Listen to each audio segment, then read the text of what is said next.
It was a humid summer evening in Atlanta when a routine police call spiraled into a confrontation no one saw coming. Officers responded to a 911 report of a suspicious person in a quiet neighborhood, but they had no idea they were about to encounter Tamika Johnson, a black woman, a licensed gun owner, and a mother who knew her rights.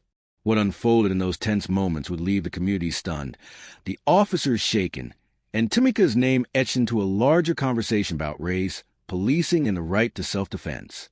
Tamika Johnson, a 38-year-old nurse practitioner, had just finished a 12-hour shift at Emory University Hospital. She was exhausted but focused, driving her silver SUV through the tree-lined streets of her neighborhood. It was just after 8 p.m. on July 14, 2025, and the sun was dipping below the horizon, casting long shadows across the pavement. Tamika was on her way home to her two kids, ages 10 and 13, who were waiting for her to make dinner. Her life was a balancing act, long hours at work, raising her children as a single mother, and staying active in her community.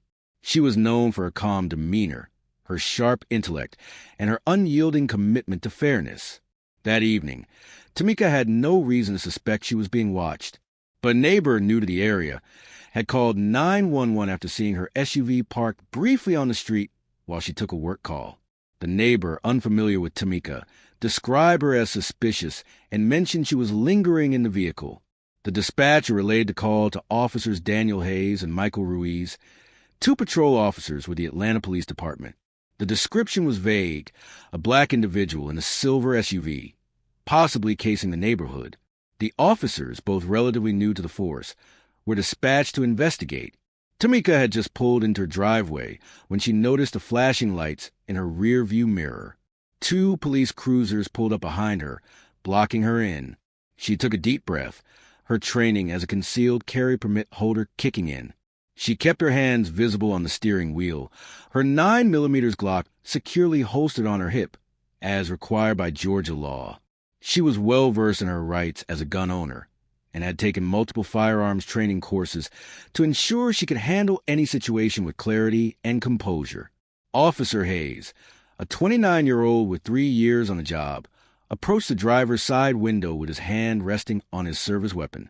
Officer Ruiz, 27, flanked the passenger side, his flashlight scanning the interior of the SUV.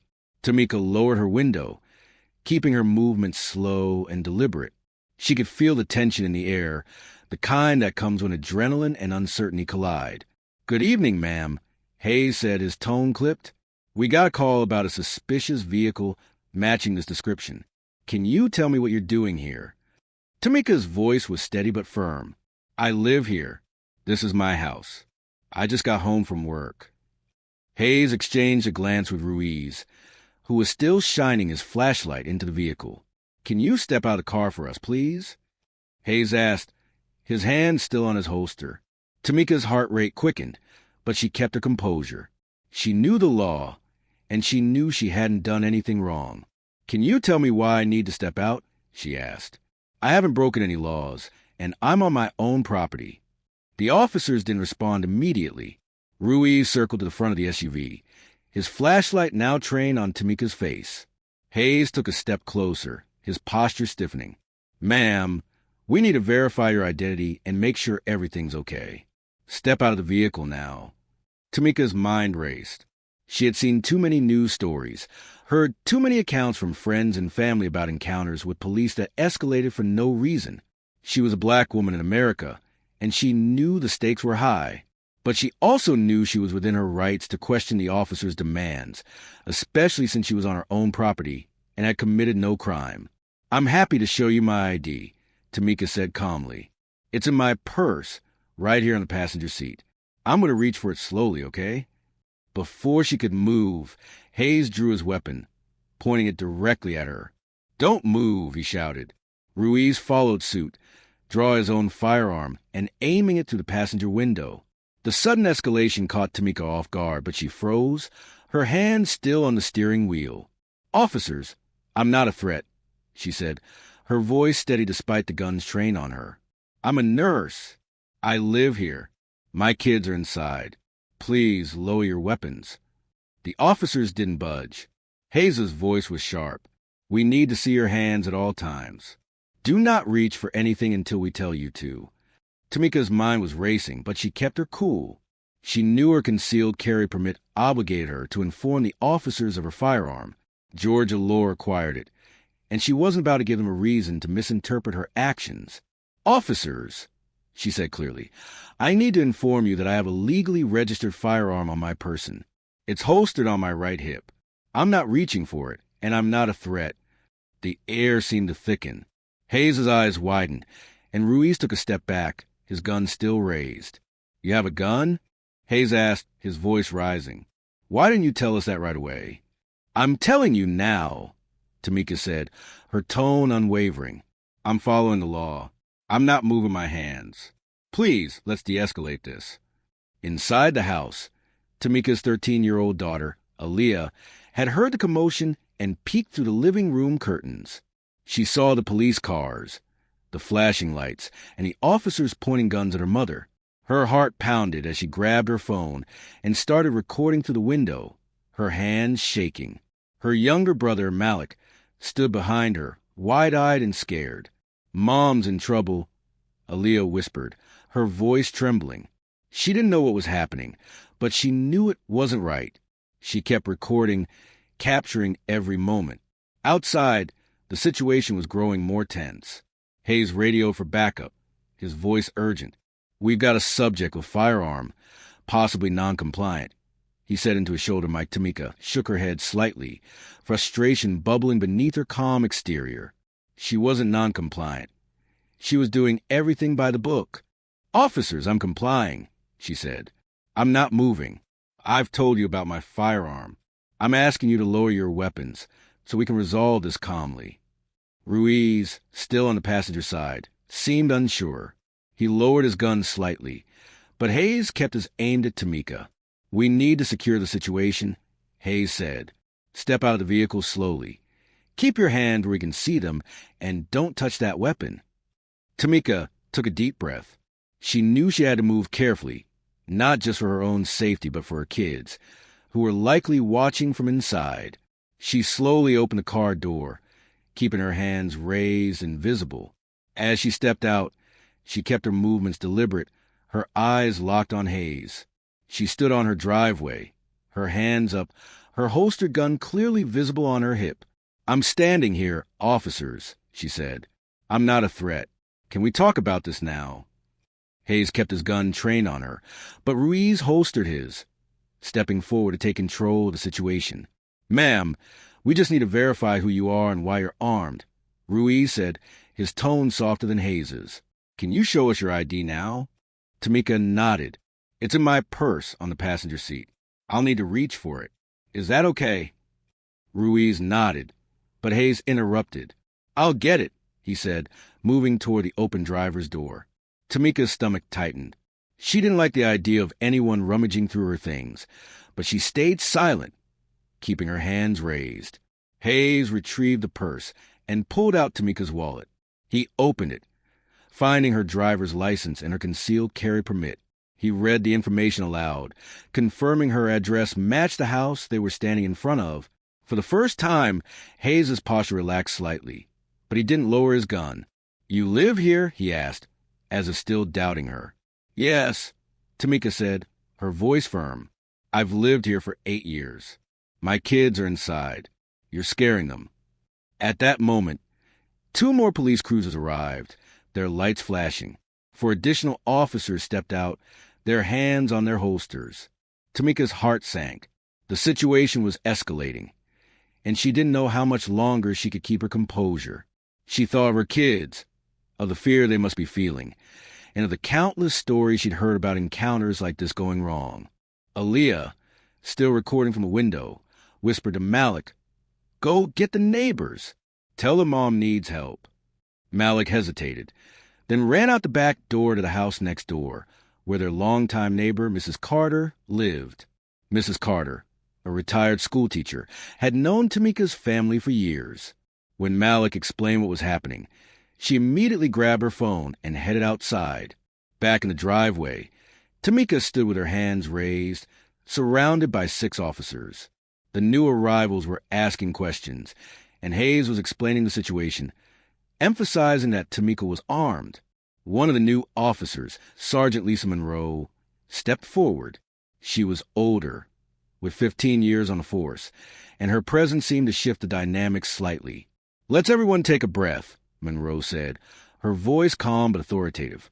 She looked at Tamika. "Ma'am, I understand you're a legal gun owner, and you've been cooperative. Can you confirm your address and tell us what happened before we arrived?" Tamika nodded, grateful for Monroe's calm approach.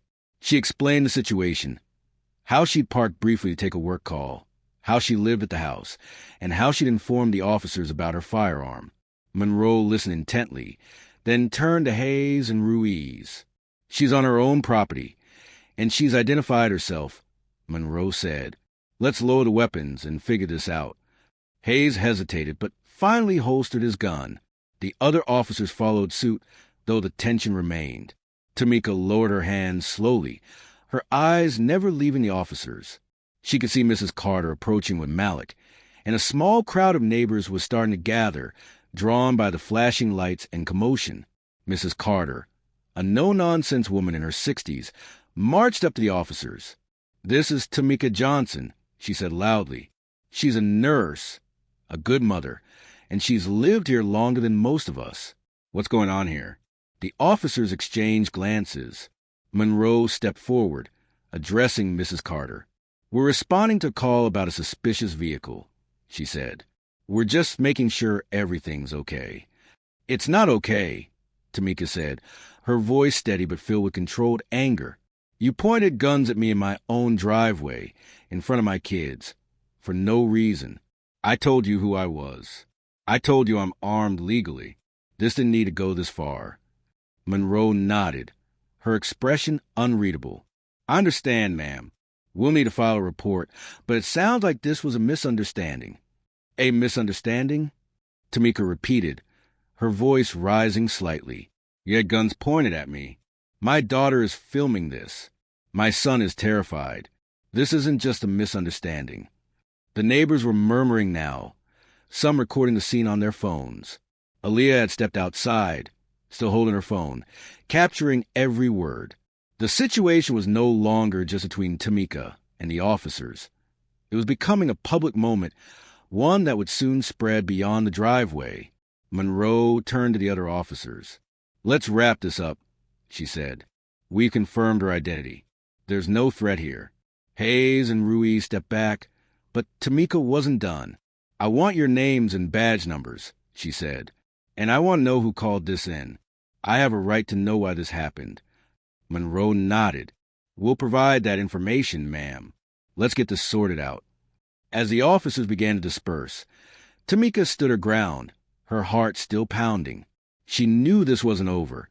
Not for her, not for her kids, and not for the community. Aaliyah's video, uploaded to social media later that night, would go viral, sparking outrage and debate. The neighbor who made the 911 call would later apologize, claiming they didn't know Tamika and were just being cautious. But for Tamika, the incident was a stark reminder of the dangers of being black in America, even in your own driveway. In the days that followed, Tamika filed a formal complaint with the Atlanta Police Department, demanding an investigation into the officers' conduct. Community activists rallied around her, organizing protests and calling for better training on de-escalation and racial bias. The incident became a flashpoint, with news outlets picking up the story and legal experts weighing in on Tamika's rights as a gun owner and a citizen. Tamika herself became an unexpected advocate, speaking at community forums about the need for systemic change. She didn't want her kids or anyone else's to grow up in a world where a routine evening could turn into a life-threatening encounter. Her story, captured on her daughter's phone, became a symbol of resilience and a call for accountability. The officers involved faced scrutiny. Hayes and Ruiz were placed on administrative leave pending an internal investigation, and Sergeant Monroe was praised for her attempt to de-escalate, though questions remain about why the situation had escalated in the first place. The Atlanta Police Department issued a statement acknowledging the incident and promising to review their procedures, but for many in the community, it wasn't enough. Tamika's life changed after that night. She became a reluctant public figure, her face on news broadcasts, and her words quoted in articles. But she never wavered in her resolve to protect her family and her rights. She continued to carry her firearm, not out of fear, but out of principle. She taught her kids to be proud of who they were, to know their rights, and to stand up for themselves just as she had. The incident in her driveway wasn't just a moment. It was a turning point. It forced the community to confront uncomfortable truths about policing, race, and the assumptions that can turn a routine call into a near tragedy. For Tamika, it was a reminder of her strength, her voice, and her unwavering commitment to justice. And for those who watched the video, shared the story, or stood by her side, it was a wake-up call, one that echoed far beyond a humid summer evening in Atlanta.